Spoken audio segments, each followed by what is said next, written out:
Hi all!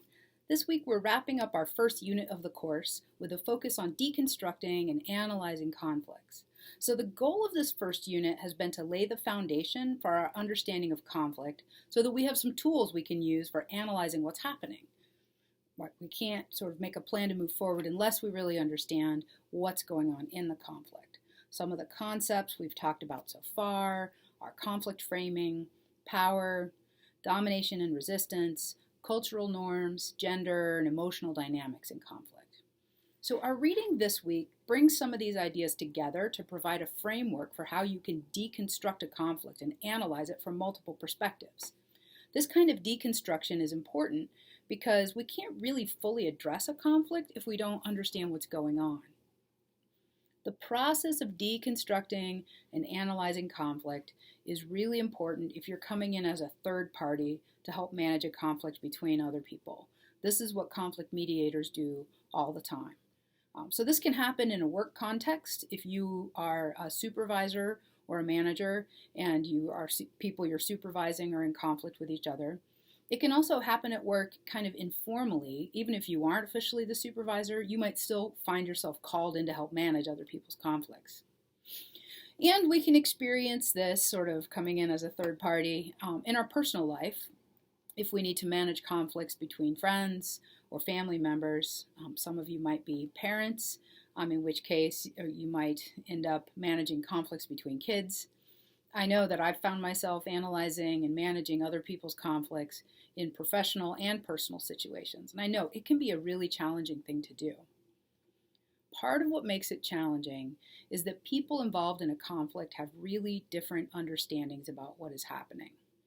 Sometimes this is related to timing, like when kids argue about who started it, or when coworkers have kind of different stories about the cause of the conflict and what the important events were. Sometimes the different perspective isn't as much about timing, and it's more about how people frame the events in their relationships and what they think is happening. And as we've talked about for the past few weeks, people have different emotional reactions to conflict and have deeply embedded ideas about conflict that are linked to gender, culture, and so on. So what this means is that when you're trying to learn about a conflict so you can deconstruct it, you're likely to hear vastly different stories from the people involved. Does this mean one person is right and the other person is lying? Probably not. Of course that's possible, but more often what's happening is that these larger issues that we've been talking about are shaping people's perceptions. So they're shaping how people see the conflict even as they're going through it. So deconstructing a conflict means gathering a lot of information about it and trying to honor the stories of everyone involved. You've probably heard the saying that there are two sides to every story, right? Like there's two sides to a coin. And to really understand the coin, you have to see both sides, right? I actually think that that's kind of limiting because there are often more than two sides. And it's useful to think about conflict not like a coin with two sides, but more like a crystal or some other bumpy three-dimensional object that has many different sides, right? And you can see it and see through it and sort of look at it in lots and lots of different ways. So the goal of deconstructing and kind of reconstructing the conflict is to show all the sides and to create something that everyone can see as multi-sided. So in the deconstruction, you need to be able to fairly present each person's story and try to discern what the people agree about and where the key points of disagreement are. So mediators do this kind of thing all the time, and it's essential to have a shared understanding from both parties before you can find any kind of agreeable solution. So this information gathering process is also really important in a management context, and it probably means talking to each person individually to get their story before you bring them together to manage the conflict. So this process can give you a little distance from the heat of the conflict in order to do your analysis.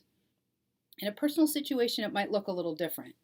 Like sometimes it's useful to talk to each person individually before bringing them together, especially if the folks involved are so mad that they're not speaking to each other or they've kind of separated themselves, right?